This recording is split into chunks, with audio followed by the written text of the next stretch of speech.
meus irmãos, a paz do Senhor Jesus a todos. Amém.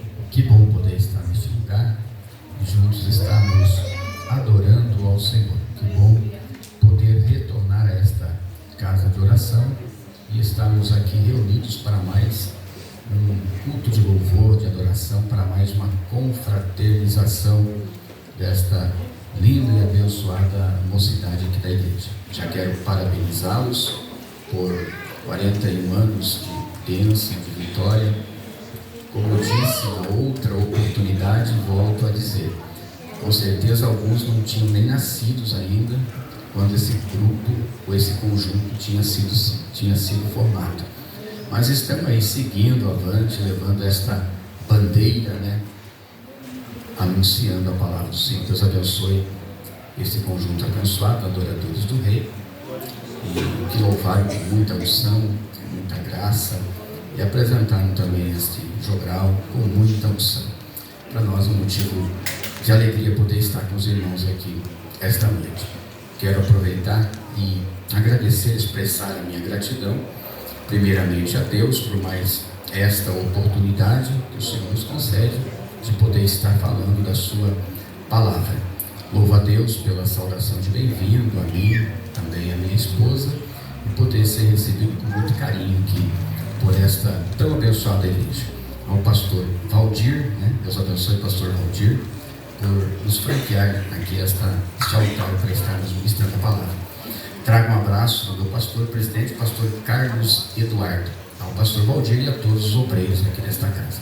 Meu amigo Marquinhos, Deus abençoe Marquinhos pelo convite, mais uma vez, pela confiança de nos convidar para estar ministrando aqui. Deus abençoe a sua vida, a vida da sua esposa, a vida de sua família. Que Deus em Cristo esteja abençoando a sua vida.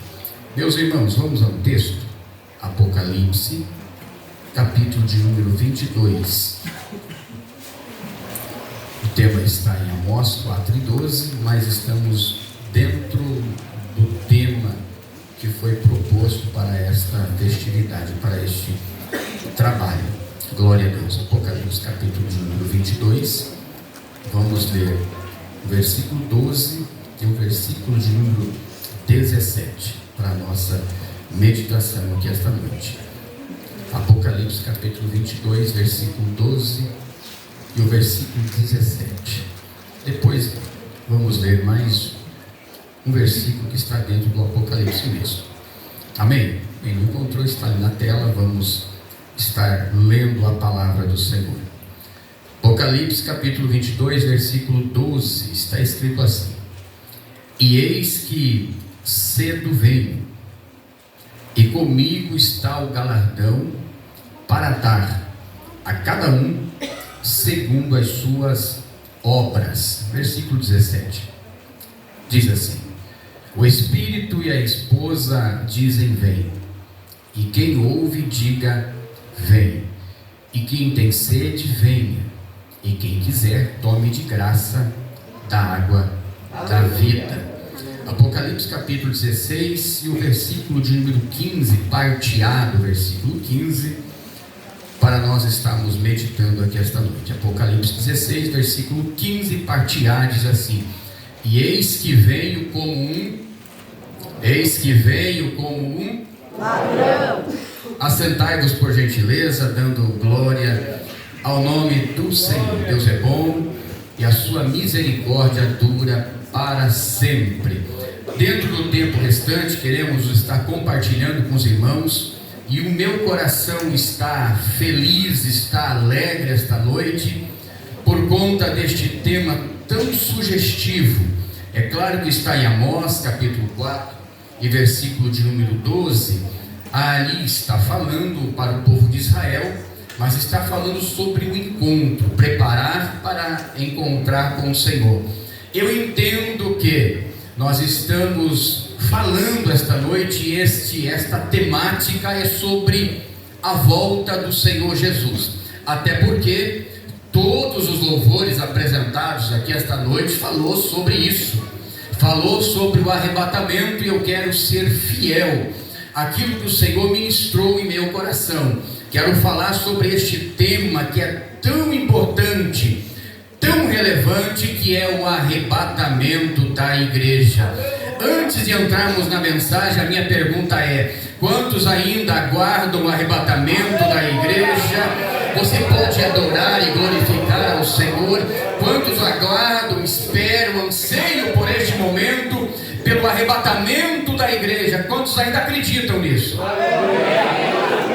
Então estou pregando para a igreja certa esta noite. Quando nós falamos deste assunto, o arrebatamento, deste tema, nós entendemos uma coisa: arrebatamento, e eu preciso falar disso até entrarmos na mensagem. Arrebatamento é um assunto que está caindo no esquecimento. Este assunto, este tema, arrebatamento, e eu já começo aqui parabenizando mais uma vez por essa iniciativa, ou por este tema tão importante que é o arrebatamento. Porém, temos passado em algumas igrejas por aí, em alguns lugares onde o Senhor tem permitido estarmos, e a gente percebe que este assunto, arrebatamento, ele tem desaparecido das nossas tribunas. Eu não quero generalizar a minha fala, mas o assunto arrebatamento, ele tem sumido dos nossos altares. O assunto arrebatamento tem sumido dos nossos sermonários. O assunto arrebatamento já não é mais tema de congresso, já não é mais tema de campanha, já não é mais tema de louvor. O assunto arrebatamento tem caído no esquecimento. Claro, sem generalizar a minha fala, mas este assunto arrebatamento tem se apagado. Pergunto para você, com exceção de ontem, não sei, qual foi a última vez que você ouviu uma mensagem sobre o arrebatamento? Terceira quarta-feira no mês. Olha aí. Esse mês. Mas o assunto, então, a gente tem que glorificar por isso, porque este assunto, o arrebatamento, caiu no esquecimento. Os nossos temas de campanha é sobre prosperidade, sobre a porta aberta, sobre milagres. Os nossos temas de congressos não falam mais sobre o arrebatamento, com várias ou com raras exceções. Se nós olharmos para as mensagens ou as letras dos nossos louvores, não se fala mais sobre o arrebatamento.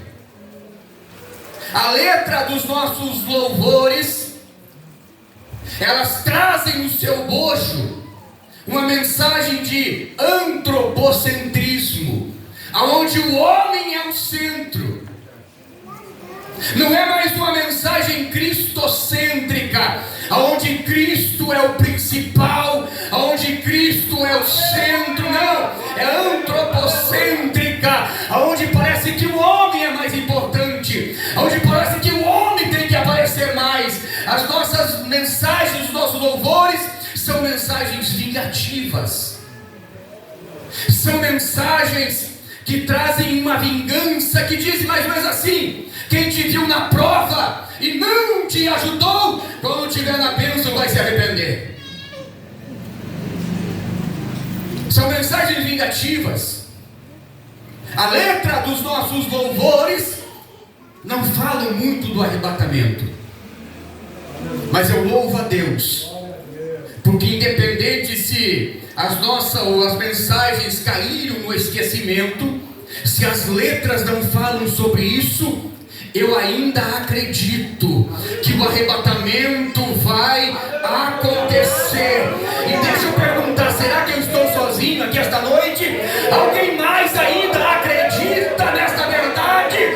O arrebatamento vai acontecer. Queiram os céticos acreditar ou não, o arrebatamento vai acontecer. E deixa eu dar uma notícia: de repente este culto nem termina, o arrebatamento acontece antes da bênção apostólica, e nós terminaremos esse encontro lá no céu com o Senhor. Quantos ainda têm essa esperança? Adore ao Senhor esta noite.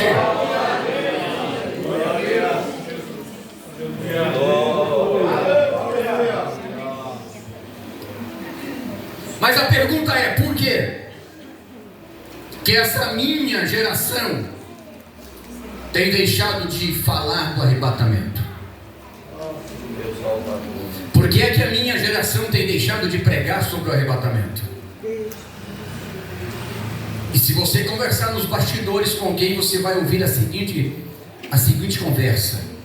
Eles vão dizer: é porque o meu avô pregava sobre o arrebatamento, morreu e não foi arrebatado.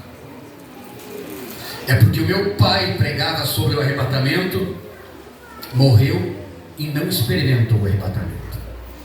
Alguém vai dizer: é porque os pais da igreja pregavam sobre o arrebatamento, morreram e não experimentaram o arrebatamento. Se você olhar os missionários suecos que vieram para o Brasil trazer as boas novas, a palavra, eles pregavam sobre 4 pilares: Jesus salva, cura, aleluia, batiza com o Espírito Santo e breve voltará. Era a mensagem de Daniel Berg e Gunnar Wingre. Mas alguém vai dizer: morreram e não experimentaram o arrebatamento. Aí alguém vai dizer que por conta disso começaram a desacreditar que o arrebatamento vai acontecer, porque os pais da igreja partiram para a eternidade sem experimentar o arrebatamento. Mas eu quero trazer aqui esta noite para os nossos corações e despertar em nós, aguçar novamente esta mensagem, este desejo sobre o arrebatamento. Se nós olharmos dentro da palavra, nós vamos encontrar quase 3.000 alusões, quase 3.000 referências que falam sobre o arrebatamento. É claro que nós não vamos falar de todas elas aqui esta noite, mas eu quero apresentar para nós, para a igreja, trazer à nossa memória aqui esta noite pelo menos 3 garantias que encontramos na Bíblia que o arrebatamento vai acontecer. Diga para esse irmão que está ao seu lado, só este momento, diga para ele: ó, você está preparado? Porque o arrebatamento vai acontecer. Alguém está dizendo que não vai, mas diga para ele: o arrebatamento vai acontecer. Viu, Marquinhos? Vai acontecer. 3 garantias, pelo menos de forma bem rápida e bem rasa, para nós entendermos que o arrebatamento vai acontecer. A primeira garantia que nós encontramos na Bíblia, que o arrebatamento vai acontecer, foi anunciada por Paulo. Primeira garantia, ela é de forma humana, é numa linha humana. É Paulo quem anuncia. Na verdade, o que Paulo está falando, Paulo está apenas ratificando aquilo que ele já sabia. Primeira garantia é de Paulo.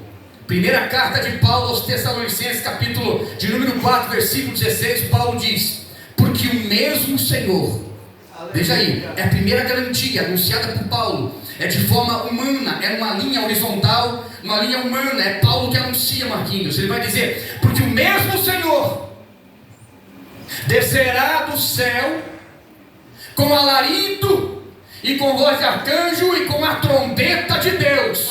E ele diz: e aqueles que morreram em Cristo, falando de Daniel Berg, falando de Gunnar Wingre, falando dos pais da igreja, falando dos nossos avós, aqueles que morreram em Cristo ressuscitarão primeiro, e depois nós que ficarmos vivos seremos arrebatados juntamente com eles para encontrar com o Senhor dos ares. Cutuca esse irmão que está ao seu lado, diga: é aquele que estiver vivo. Quem estiver morto não, mas quem estiver vivo, vivo no sentido espiritual. Olha para esse irmão que está ao seu lado e veja se ele está vivo aqui esta noite, porque quem está vivo já deu glória, quem está vivo já adorou, quem está vivo já falou em línguas estranhas, quem está vivo já chorou. Veja se ele está vivo, e se está vivo, se prepare, o arrebatamento vai chegar.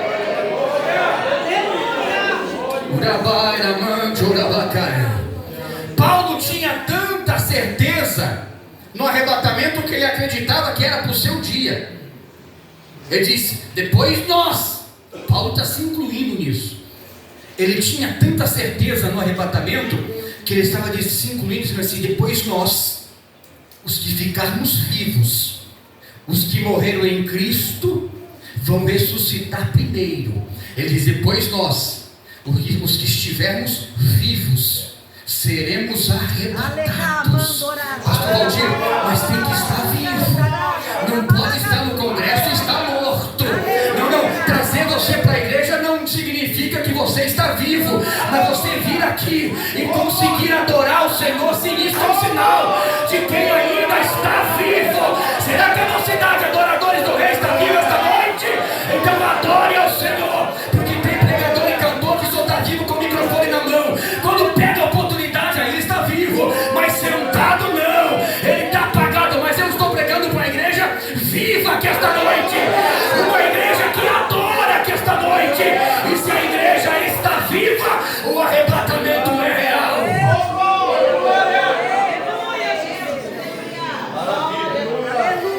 Isso, você pode ir adorando ao Senhor, pode ir glorificando e adorando o Senhor da forma que você quiser. Se você quiser ficar de pé, fica. Se quiser dar glória, dê. Se quiser falar em línguas estranhas, isso não atrapalha a mensagem, não atrapalha o pregador. Se você quiser profetizar que esta noite, faça isso. Estamos na casa do Senhor, e quem está vivo ainda adora.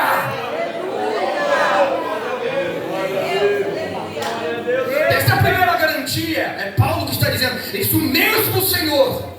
Paulo não diz que é outro, ele diz que é o mesmo. Não vai ser outro Senhor, é o mesmo Senhor. Que mesmo Senhor que Paulo está falando? É o mesmo Senhor que nasceu na manjedoura. É Ele mesmo. É o mesmo Senhor que com 12 anos estava entre os principais ensinando. É o mesmo Senhor que com 30 anos inicia seu ministério. É o mesmo Senhor que ele vai caminhando pela via dolorosa, carregando uma pesada cruz, e lá no alto do Gólgota, do Calvário, ele está pendurado na cruz do meio, morrendo na cruz do meio, se entregando na cruz do meio. É o mesmo Senhor que foi ferido, que foi machucado, esbofeteado e xingado. É Ele mesmo que foi colocado na sepultura de José de Arimateia. É Ele mesmo que no terceiro dia nem a pedra, nem a sepultura, nem a morte pode segurá-lo. É Ele mesmo. E quando Ele vier, a gente vai identificá-lo, pastor Valdir, porque tem as marcas na mão. É Ele mesmo, não é outro. Ele vai descer do céu para buscar a sua igreja. É Ele mesmo. Você vai dizer, pregador, eu não consigo acreditar nesta primeira garantia, porque quem falou foi Paulo. Quem falou foi o homem. E o homem fala e muitas vezes não cumpre. Te apresento a segunda garantia para nós corrermos. Segunda garantia já está no outro nível. Já não é mais humano. Já não é mais Paulo. A segunda garantia é angelical. A segunda garantia foi dada pelos anjos. Atos dos Apóstolos, capítulo 1, versículo 10. Jesus está se despedindo dos discípulos na sua ascensão ao céu. Os discípulos, que em torno de 500 estão reunidos com o Senhor, e enquanto Jesus está conversando com eles, a Bíblia diz que de repente ele vai sendo elevado aos céus. Eles vão conversando com o mestre Marquinhos, e Jesus vai sendo elevado aos céus. Eles conversando e olhando para o alto, a Bíblia diz até que uma nuvem o encobre, e eles preocupados com o coração aflito, porque não estão mais vendo o mestre. A Bíblia diz que 2 varões aparecem para eles, ou seja, 2 anjos aparecem para eles, varões galileus. Por que vocês estão preocupados? Esse mesmo Jesus que vocês estão vendo subir, Ele mesmo vai voltar, assim como vocês estão vendo Ele subir. Ei, a segunda garantia é angelical. Foram os anjos que anunciaram, dizendo: Jesus vai voltar. Da mesma forma que subiu, Ele virá. Você pode adorar o Senhor aqui esta noite. Você vai dizer, pregador, mas essa garantia também eu não consigo acreditar. Porque, se eu não me engano, uma terça parte dos anjos se rebelaram. Então o anjo não tem muita confiança, porque a gente acha sempre uma justificativa para se esquivar daquela verdade que o Senhor falou. Pregador, eu não consigo acreditar nessa segunda garantia. Eu vou partir para a terceira garantia que encontramos na Bíblia. Se você não acreditou na primeira garantia que foi anunciada por Paulo, que eu falei, na segunda garantia angelical, eu te apresento a terceira. A terceira garantia. Quem anunciou, que nós encontramos na palavra, não foi Paulo e nem os anjos, mas foi o próprio Jesus que garantiu. Você pode até não acreditar na mensagem de Paulo, pode até duvidar da mensagem dos anjos, mas eu quero ver você arrancar da sua Bíblia a mensagem do arrebatamento, a garantia do arrebatamento que o nosso mestre anunciou. Onde está, pregador, essa garantia? Evangelho de João, capítulo de número 14, versículo 1. Aleluia! Jesus garantiu. Jesus diz bem assim: não se turbe o vosso coração. Credes em Deus, crede também em mim. Na casa do meu pai há muitas moradas. Se não fosse assim, eu não teria dito, porque eu vou preparar lugar. E se eu for e vos preparar lugar, eu virei outra vez, para que onde eu estiver, vocês também estejam comigo.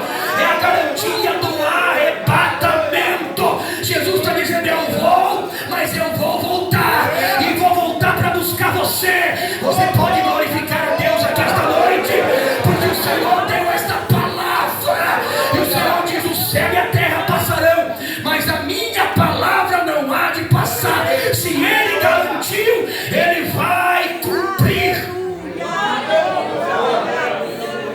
Eu creio. Só 10% da igreja recebeu esta mensagem esta noite. Talvez alguém ainda esteja preso nesta terra, e foi Paulo que diz: quem espera nesta terra, quem espera apenas das coisas desta terra, é o mais infeliz dos homens. A nossa esperança não está aqui, a nossa esperança não está no bom emprego, a nossa esperança não está no futuro vereador, nem no futuro presidente prefeito. A nossa esperança está ainda no hino 300 da harpa que foi cantado. A nossa esperança é a sua vida. Quem pode adorar o eterno?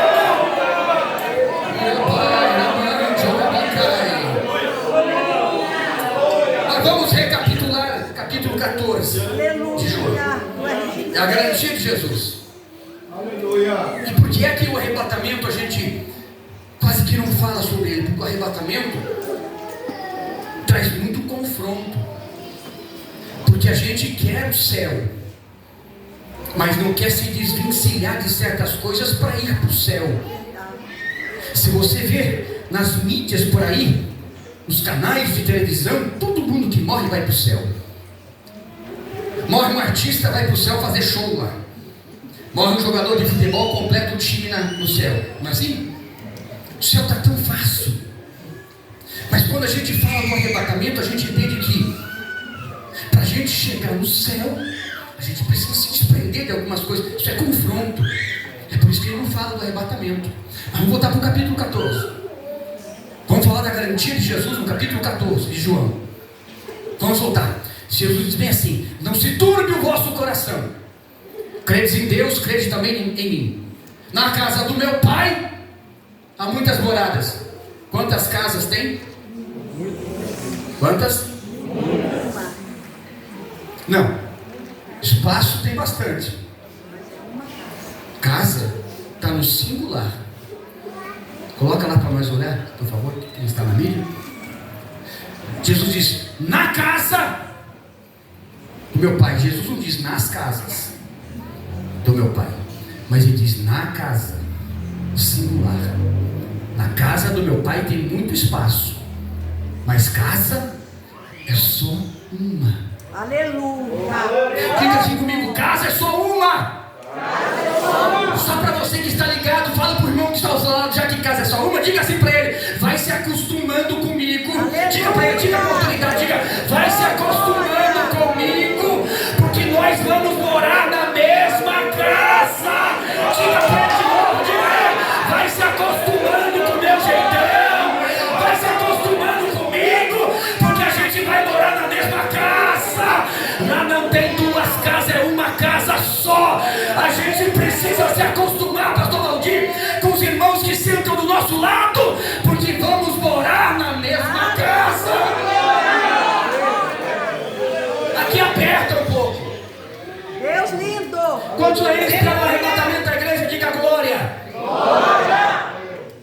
preparado para isso? Glória a Deus, aleluia. Quantas casas tem lá? Uma. É uma casa. Espaço tem bastante, mas casa é só uma. Agora escuta isso aí, eu vou falar até baixinho para ninguém ficar escandalizado. Estamos falando de arrebatamento, estamos falando de céu. Quantas casas lá, obreiro? Da plantação da gente Cláudia? Uma casa. Escuta isso. A gente não consegue passar 1h30, 2 horas no mesmo culto com o irmão e quer passar a eternidade com ele. Eu vou falar baixo para não escandalizar.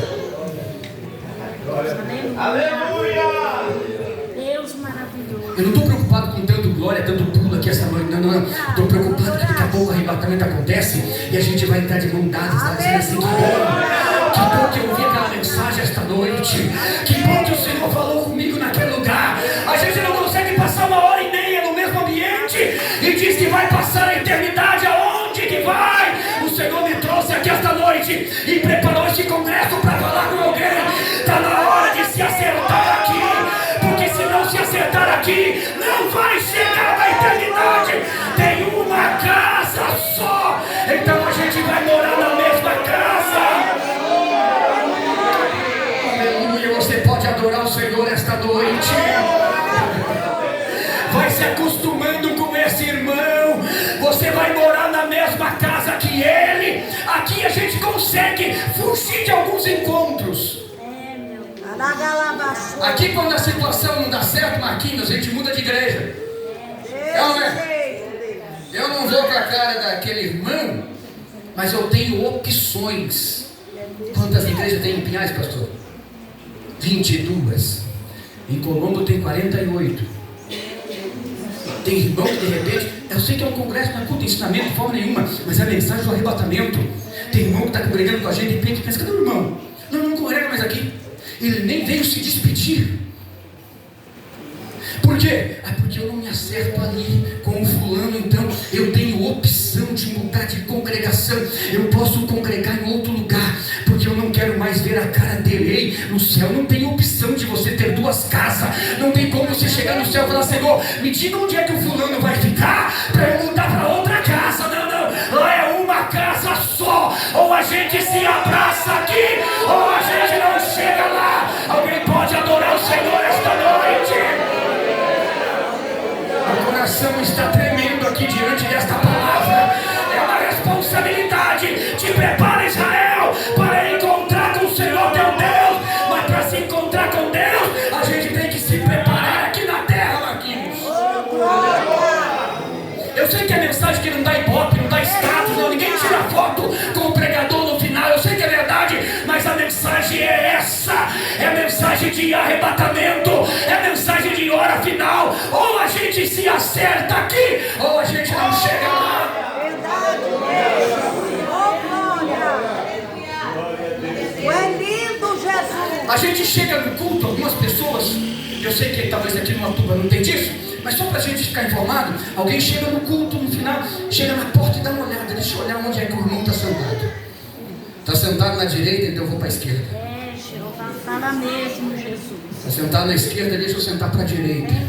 Só para não correr o risco na hora do pregador falar: pega na mão do seu irmão, eu tenho que pegar na mão dele, preciso mudar de lugar. Ei, a gente consegue escapar aqui, mas se a trombeta tocar esta noite, se a trombeta tocar do arrebatamento, não tem como a gente sentar no outro banco, nem outra casa no céu, porque o Senhor disse: eu vou preparar na casa do meu Pai.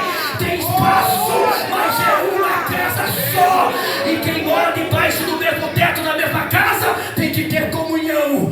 Tem que ter comunhão. Não tem como morar debaixo do mesmo teto e não ter comunhão. Verdade. Você que mora na sua casa, sua esposa, seus filhos, está debaixo do mesmo teto. Uma casa que a gente mora, a gente tem comunhão. É ou não é? Verdade. Então morar na mesma casa, a gente tem comunhão.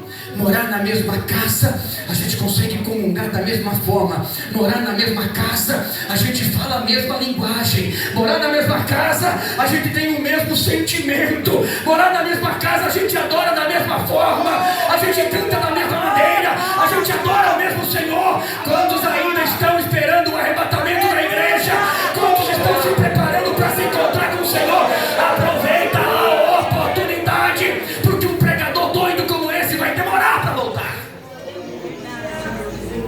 Talvez venha já amanhã um outro. Porque nós estamos vivendo um tempo em que esta mensagem do arrebatamento ela é urgente. Verdade, meu Deus. Aleluia. Terceira garantia que eu apresento aqui é Jesus falando. E ele diz que na casa do meu pai tem muito espaço. Eu vou preparar lugar e voltarei para buscar vocês. 3 garantias para nós começarmos a encerrar. Se você não acreditou na mensagem de Paulo e dos anjos, a mensagem de Jesus ela é atual. Aleluia. Aleluia. Ela é atual. Glória a Deus. Nós vamos voltar para o capítulo. Vamos para o capítulo 22, o versículo 12 que lemos. Eu começo a encerrar bem agora, para nós terminarmos dentro do horário. Tem que orar? Capítulo 22, versículo 12 que lemos. Eu sei que nós aprendemos na escola bíblica dominical, em tantos outros cursos teológicos, que nós não sabemos nem o dia nem a hora que Jesus vai vir. Não sabemos. Jesus pode vir a qualquer momento. Nós temos algumas referências, como a mensagem das 10 virgens, que perto da meia-noite o noivo veio. Mas nós não sabemos nem o dia, nem a hora. Mas deixa eu aplicar aqui desse versículo 12, o que o Senhor ministrou no meu coração. Versículo 12 do capítulo 22. Jesus diz assim: eis que cedo vem. Quando Jesus disse, e quem falou foi Jesus, quando ele disse que cedo vem, Jesus está falando da sua urgência, da sua pressa em vir buscar o seu povo. Jesus diz: eu venho cedo e eu tenho uma recompensa para dar a cada um. 2 coisas aprendo aqui. Primeiro, que Jesus vem com pressa, vem com urgência, e Jesus vai dizer assim: eu não fico devendo nada para ninguém, eu já estou trazendo o pagamento, tenho recompensa para todo mundo. Mas a expressão aqui, cedo vem, vamos aplicar aqui, já que nós estamos, na maioria jovens, o mais velho aqui é o pregador, a maioria são jovens. Deixa eu perguntar para você: você sabe qual que é o pior horário para a gente receber visita em casa? Também pode ser. Você não precisa concordar comigo, mas deixa eu falar meu ponto de vista. Meu ponto de vista, de repente você vai concordar. Na minha opinião, humilde opinião, pior horário e dia para a gente receber visita é no sábado de manhã. É o pior horário para a gente, pior horário e pior dia para a gente receber visita, Marquinhos. Sábado de manhã. Por quê? Porque eu não sei você, mas eu não trabalho no sábado nem domingo. A maioria dos crentes não trabalha no sábado, não que são adventistas, mas a maioria, quase que a maioria, não trabalha no sábado. E aí quando chega sexta-feira, alguns até colocam lá nas suas redes sociais, hashtag sextou, né? Não, não. Tem tudo isso. E daí, como é sexta-feira, a gente recebe aquela visita em casa na sexta-feira à noite. Não é? Já que a gente não trabalha, porque domingo de manhã tem escola bíblica. Então sábado à noite não dá, tem culto, sexta-feira não tem culto, sábado a gente não trabalha. Então a gente recebe aquela visita na sexta-feira à noite. A gente convida aquele abençoado daquele irmão para ir na nossa casa sexta-feira à noite. Vai lá para jantar com a gente. Você sabe que o crente não bebe, né? Você conhece. Mas come que é uma bênção, né? Tem quase que colocar o envelope do dízimo em cima da mesa e prender do orador. Sexta-feira à noite, o cidadão vai na casa da gente, faz aquele jantar que você sabe fazer, e a conversa se prolonga e vai até meia-noite. Esses dias um irmão foi na minha casa, saiu 2 da manhã, sexta-feira, e saiu porque a esposa falou assim: os irmãos querem dormir 2 da manhã. Meia-noite eles vão embora, pastor Valdir. Meia-noite vão embora. Depois que eles vão embora, você dá uma olhada assim na pia, né? E está assim aquela montanha na pia de louça. Mas você diz assim: eu vou deixar para lá amanhã, porque amanhã é sábado, eu não trabalho, lavo amanhã. Aí o abençoado vem E ele traz mais 2 filhos com ele pequenininho. Eu tenho 2 filhas, uma de 18 e uma de 6. E ele vem, traz mais uma criança e eles espalham tudo brinquedo na sala. Né? Espalha tudo brinquedo na sala. Você sai pisando por cima dos brinquedos. Mas você diz, eu vou juntar esses brinquedos amanhã, porque amanhã é sábado. Você vai levar a visita até o portão e quando está voltando para dentro de casa, você vê uma roupa no varal, você aproveita a viagem e recolhe aquela roupa. Traz toda aquela roupa abraçada e joga em cima do sofá. E Deus está falando conosco. Deus está falando conosco. A gente joga em cima do sofá aquela roupa embolada. Ele diz, amanhã eu dobro, porque amanhã é sábado e amanhã eu não trabalho.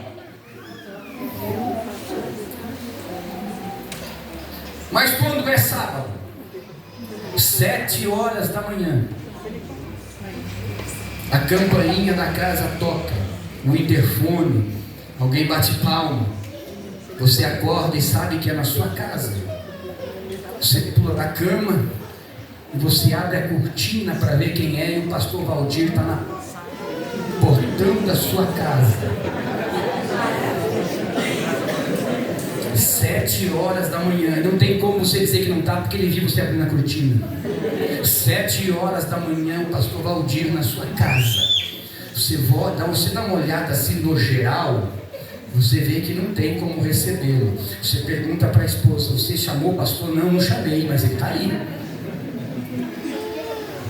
Aí você volta na porta da casa, você faz aquele sinal clássico, você faz assim para ele, ó. E nisso aqui a esposa e os filhos já pularam da cama, já pegaram toda a louça de cima da pia e suja mesmo para dentro da pia. Pegaram toda a roupa de cima do sofá e foram empurrando para dentro do guarda-roupa. Pastor Valdir, não pode ver isso, essa casa bagunçada. A gente faz isso, faz isso. Mas o que ele vem 7 horas da manhã no sábado, recebeu um trabalho, estou dormindo, a casa está bagunçada. Como é que ele vem sem avisar?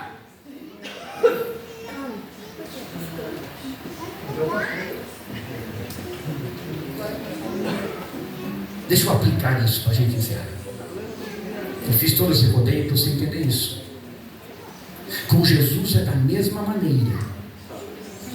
Nós estamos vivendo sempre uma eterna sexta-feira.